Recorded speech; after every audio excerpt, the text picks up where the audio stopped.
Okay, mga kaugnat, human sa ato ang heavy exercise. Okay. So continue ta mga kaugnat sa ato ang basic punching. So ang gitudlo nako gahapon kabahin sa straight punch. Straight punch 50 strikes, 50 punch every day. No? Soft na to ni then hard. No? Soft, relax lang, relax, then tense, no? Samara na atong kuan, atong nga gitudlo nako ninyo mga kaugnat kabahin sa ani nga training, no? Tense, relax, tense, no? Para dunay power, no? So same ra sa punching, relax with tense, no? No?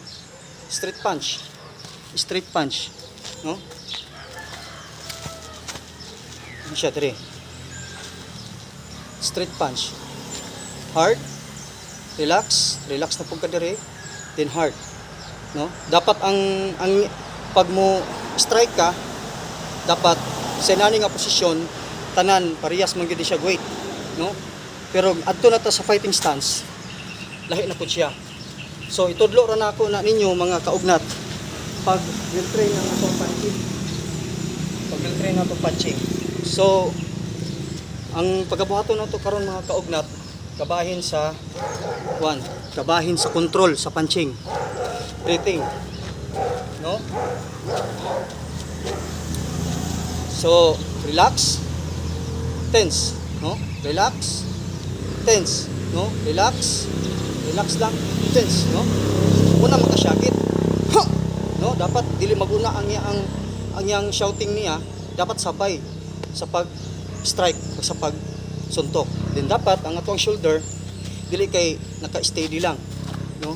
Dapat naka-extend siya. No? So, paalala lang sa mga viewers din ha, mga kaugnat. Kani akong gitudlo mga kaugnat, dili ni ingon nga nagtudlo ko para mangita tag-away ha. Kay ug mosulod ka sa martial arts, diya ka maka-cut on, maka-learn nga kuan. Dili ka mahimong abusado, no? Then dapat yun kani nga to ang gibuhat manggod sa martial arts. Kuan ni siya para self defense lang ni siya. Og in case og kinahanglanon na gid siya, no? Pero kani manggod pag mosulod ka ani adun nana kay pagpugong, disiplina sa kaugalingon o di pud ka mambuli, no? Dapat di ka mag-abusar.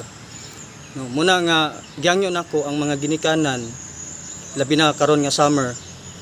Kung nay opportunity nga dunay mga martial arts class or karate class, i-enroll ninyo para magdako ang bata, ang mga bata nga naay disiplina.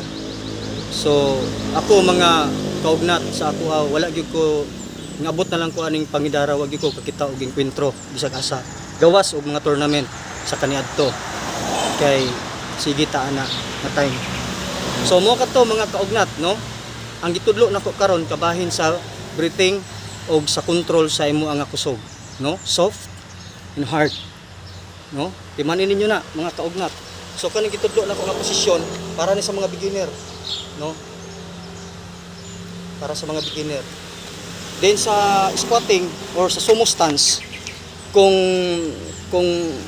nakaabot na ka og 1 to 3 minutes, pwede nga diri nasad ka, no mga kaugnat. Then adisir na to ang itudlo kabahin sa mga fighting stance, no? Kabahin sa mga mga klase-klase nga fighting stance, no? Mga kaugnat. So klase-klase na siya. Ayaran ako ni tudlo kabahin sa mga weight niya, no? Kabahin sa mga weight. Okay mga kaugnat. So muulang kadto. O please subscribe and follow sa ako ang channel na po ko sa YouTube. Salamat kayo og maayong buntag. Dalaygon ang Ginoo.